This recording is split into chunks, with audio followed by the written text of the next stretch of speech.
नमस्कार, मी रामेश्वर जामगे युवा राज्य न्यूज लाईव्ह मध्ये आपलं मनपूर्वक स्वागत करतो. स्थानिक स्वराज्य संस्थांच्या निवडणुकांचं रणशिंग फुंकलं. नगरपालिकांच्या निवडणुकाचा टप्पा पूर्ण झाला आणि यातला दुसरा टप्पा महानगरपालिकेचा चालू आहे. यामध्येच नांदेड महानगरपालिकेच्या अनुषंगाने अनेक उमेदवारांच्या आपण मुलाखती घेतो. त्या संदर्भाने आपल्या सोबत आहेत प्रभाग क्रमांक 6च्या उमेदवार कावेरी ढगे आणि उमेदवार प्रतिनिधी शीतल भवरे, जे सामाजिक क्षेत्रामध्ये सामाजिक कार्यात अग्रेसर असतात. आंदोलन, मोर्चे असतील आणि वेगवेगळ्या ऍक्टिव्हिटी असतील ज्या सामाजिक क्षेत्रासाठी किंवा समाजाच्या सर्वांगीण विकासासाठी राबवल्या जातात, त्यामध्ये त्या अग्रेसर असतात. ते आपल्या सोबत आहेत. कावेरी ढगे या प्रभाग क्रमांक 6 मधून वंचित बहुजन आघाडीच्या वतीने उमेदवार आहेत आणि त्याच पद्धतीने त्यांच्या प्रतिनिधी आणि वंचित बहुजन आघाडीच्या कार्यकर्त्या शीतल भोरे आपल्या सोबत आहेत. त्यांच्याकडनं त्यांचं विजन विशन, वंचित बहुजन आघाडीची नेमकी रणनीती काय आहे, कशा पद्धतीत विकासाचं विजन आहे आणि त्यांचं वैयक्तिक त्या प्रभागासाठी काय विजन आहे, या सगळ्या गोष्टी समजून घेऊया. नमस्कार, तुमच्या दोघांचंही युवा राज्य न्यूज लाईव्ह मध्ये मनपूर्वक स्वागत. माझा पहिला प्रश्न असा आहे, वंचित बहुजन आघाडी काँग्रेसच्या सहकार्याने किंवा वंचित बहुजन आघाडी आणि काँग्रेस युतीमध्ये नांदेड महानगरपालिकेची निवडणूक लढवत आहे. नेमकं विकासाचं विजन काय आहे आणि नांदेडमध्ये कोणत्या गोष्टी आणि तुमच्या प्रभागामध्ये कोणत्या गोष्टी तुम्हाला बदलवायच्या? एकंदरीत महाराष्ट्राची स्थिती पाहता, नांदेड जिल्ह्याची स्थिती पाहता युती होणं गरजेचं होतं आणि बाळासाहेबांच्या आदेशानुसार, नांदेड जिल्ह्याच्या वंचित आघाडीच्या टीमच्या आदेशानुसार, त्यांच्या निर्णयानुसार युती झालेली आहे. ती युती यशस्वीरित्या पार पण पडलेली आहे. सर्वांना उमेदवार यशस्वीरित्या बहाल पण केलेले आहेत. सर्वजण आपापल्या वार्डात कामाला लागलेले आहेत. मुख्यतः यावेळेस बाळासाहेबांनी ज्या तरुण पिढीला उमेदवाऱ्या दिलेल्या आहेत किंवा प्रत्येक जिल्ह्यामध्ये महत्वाचं नांदेड जिल्ह्यातलं, जेणेकरून आम्ही आज तुमच्यासोबत बसलेलो आहोत, नेमकं तेच याचं कारण आहे की नांदेड जिल्ह्यामध्ये वंचित आघाडीने युती दरम्यान कुठल्याही इकडून तिकडून पक्षातून आलेले किंवा मोठमोठे ऑफर्स देऊन घेऊन उमेदवाऱ्या घेतलेल्या नाहीत. पक्षाने वंचित आघाडीच्या खूप आधीपासून काम करत आलेल्या लोकांनाच उमेदवारी दिलेली आहे.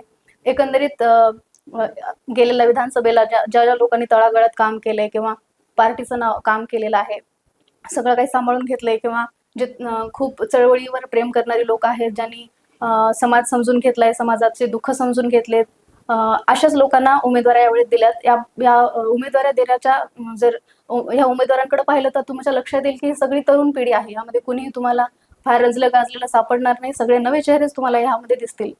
नक्कीच. सध्या आपण पाहतोय नांदेडच्या विकासाच्या दृष्टिकोनातून काय वाटतं, तुमच्या प्रभागामध्ये विकास झालाय का? पाहायला गेलं तर थुका पॉलिश हा विकास तर प्रत्येक वार्डात आहेतच, पण जो विकास व्हायला पाहिजे, 70 वर्षाचा जर आपण हिशोब काढत बसलो, आता तेवढा वेळ नाही आपल्याकडे. मी माझ्या वार्डापुरतं किंवा आम्ही ज्या वार्डात आता उमेदवारी घेतलेली, आम्हाला दिलेली आहे, त्या वार्डाचं जर बोलायला गेलं ना, तर तिथे बघा तुम्हाला असं बेसिक काम पाहायला मिळेल. जसं काय 4 गल्या आहेत, त्यापैकी एकाच गलीमध्ये पेवर ब्लॉकचं काम झालं किंवा एका गलीच्याच रस्त्याचं अर्धवट काम झालं आणि बाकी गल्या तशा सोडून दिल्या, किंवा असे काही रस्ते जिथं मध्येच असा काहीतरी पट्टा खोदून ठेवलाय, तिथं गाड्या फसतात. आणि बघा, पूर्ण माझ्या वार्डाचं सांगायचं काय झालं, पूर्ण शहराची स्थिती तीच आहे. कुठली पण VIP सोसायटी उचला तुम्ही, उच्चवर्णीय सोसायटी एखादी उचला, तिथे तुम्ही बघा पावसाळ्यामध्ये ती तुंब भरलेली असते. फार मोठमोठ्या घरांमध्ये फार छात्यापर्यंत पाणी घुसलेलं असतं लोकांच्या. तर एकंदरीत खूप एक ठोस भूमिका याच्यावर घ्यावं लागेल आपल्याला. आम्ही जर सभागृहात निवडून गेलो कदाचित, तर याच्यावर आमच्याकडे खूप छान अशी ब्लूप्रिंट आहे. जर याच्यावर बेसिक प्लॅन जर तुम्हाला द्यायचा ठरला, तर एखाद्या दिवशी आपण त्याच्यावर एक वैयक्तिक वेगळी इंटरव्ह्यू घेऊया. मी तुम्हाला त्यात सविस्तर सांगेल की काय करता येऊ शकते शहराचा हा चेहरा बदलण्यासाठी. नक्कीच. तुमचा जो उमेदवार आहे, तर त्याच उमेदवाराला नागरिकांनी का मतदान द्यावं? काय आहे त्या उमेदवारामध्ये की का हाच उमेदवार नागरिकांसाठी योग्य आहे? बघा, एकंदरीत पाहायला गेलं तर हा उमेदवार सुशिक्षित आहे, तरुण आहे, बरोबर. तुम्ही पाहू शकता. सगळ्यात महत्वाचं सामाजिक झळ आता गरजेचं काय, सगळ्यात महत्वाचं माणुसकी महत्वाची आहे, जी कुणातच आढळून येत नाही. आणि ही माणुसकी आता सामाजिक झळ असणारा, जो अन्यायातून आलाय, ज्यानं गरिबी पाहिली, ज्यानं दारिद्र्य पाहिलंय, ज्यानं संघर्ष पाहिलाय, ज्याला कधी कुणी समोर येऊ दिलं नाही, नेहमी तो मागासलेलाच राहिलाय, अशा व्यक्तीला जर आपण समोर घेतलं आणि आपण जर त्याच्यावर एकदा विश्वास ठेवून पाहिला ना, तर कदाचित तो काही असे मोठमोठे निर्णय घेऊ शकतो जे आधी कुणीच घेतले नाहीत. कदाचित मोठ्या प्रमाणात त्याच्या डोक्यामध्ये कल्पना असतील, जो सभागृहात गेल्यावर तो मांडू शकतो आणि तो मनात न ठेवता किंवा कुठल्या आशंका न बाळगता धडक बोलून टाकू शकतो. किंवा हा तरुण उमेदवार आतापर्यंत कधी कुणाच्या संपर्कात आलेला नाही, त्याच्यावर हा कुणाच्या दबावात राहणार नाही, हा निर्भीड आहे, खंबीर आहे, हा कुणाला जुमानणार नाही, हा स्वतःचे निर्णय स्वतः घेईल, कुणाला विचारणार नाही, तर हा कुठल्या स्वार्थाला बळी पडणार नाही एकंदरीत. तर एक नवा चेहरा, नव्या चेहऱ्यावर जर आपण विश्वास ठेवून पाहिला ना, विकास म्हणा किंवा प्रभागातील लहान मुलं, महिला, बेरोजगार मुलं, या सगळ्यांना एकत्रित करून यांच्यात सामाजिक प्रबोधन आणून यांना आयुष्याकडे वळवून बऱ्याचशा गोष्टीत बदल करू शकतो. आपण प्रतिनिधित्व हातात घेतलं तर आपण अगदी प्रशासनातला आणि जनतेतला दुवा होऊन जे काही प्रशासकीय योजना असतील, काही प्रशासकीय सेवा असतील, ते थेट प्रशासनापासून समाजातल्या प्रभागातल्या शेवटच्या घटकापर्यंत पोहोचवण्यासाठी उमेदवार हा योग्य आहे त्या संदर्भात. नक्कीच. एकंदरीत पाहायला गेलं तर तुमचं विकासाचं व्हिजन काय, नेमकं कोणता विकास आणि कशा पद्धतीत तुम्हाला करायचा प्रभागात?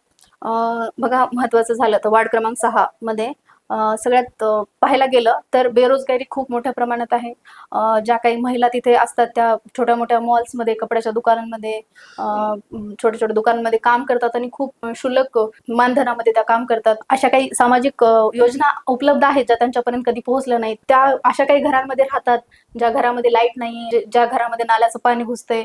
त्या महिलांकडं ठीक आहे, जरी त्यांना आर्थिक निकषाला मला वेळ लागेल, मला त्यांना आर्थिकरित्या प्रबळ करण्यासाठी मला वेळ लागेल, तर कदाचित मी त्यांना आर्थिक प्रबळ जरी उशिरा करू शकले तर त्यांना मी खूप सन्मानाचं आयुष्य त्यांना मिळवून देऊ शकतो.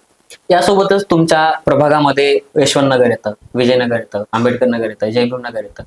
या विजयनगरचा काही भाग असेल, यशवंतनगरचा काही भाग असेल, आंबेडकर नगर असेल, जयभीम नगर असेल, या भागामध्ये आपल्याला ना त्याला काय म्हणू आपण की एक गरीब लोक, एक सर्वसामान्य लोक दिसतात, जे आजही पत्र्याच्याच घरामध्ये राहतात. त्यांना अजूनही घरकुल त्यांच्यापर्यंत पोहोचलेलं नाही. तिथली रस्ती पाहायला गेलं तर तिथल्या रस्त्यांची अवस्था अशी आहे की पावसाळ्यामध्ये कमरेने एवढं पाणी शिरतं आणि त्यांच्या घरामध्ये पाणी जातं, पूर्ण चिखल होतं, त्यांना येण्या जाण्यासाठी रस्ता सुद्धा उपलब्ध होत नाही. मग या दृष्टिकोनातून तुमच्या विकासाचं व्हिजन काय आहे? या भागामध्ये तुम्ही कशा पद्धतीत एक मूलभूत सुविधा म्हणून आपण मूलभूत सुविधा, बेसिक नीड ज्या आहेत त्या कशा पद्धतीत त्यांच्या पूर्ण करा? तुम्ही ज्या भागांबद्दल आता विचारलं मला, आणि ते भाग खरंच खूप जास्त वंचित आहेत. एकंदरीत तेच भाग समाजाचा शेवटचा घटक आहे.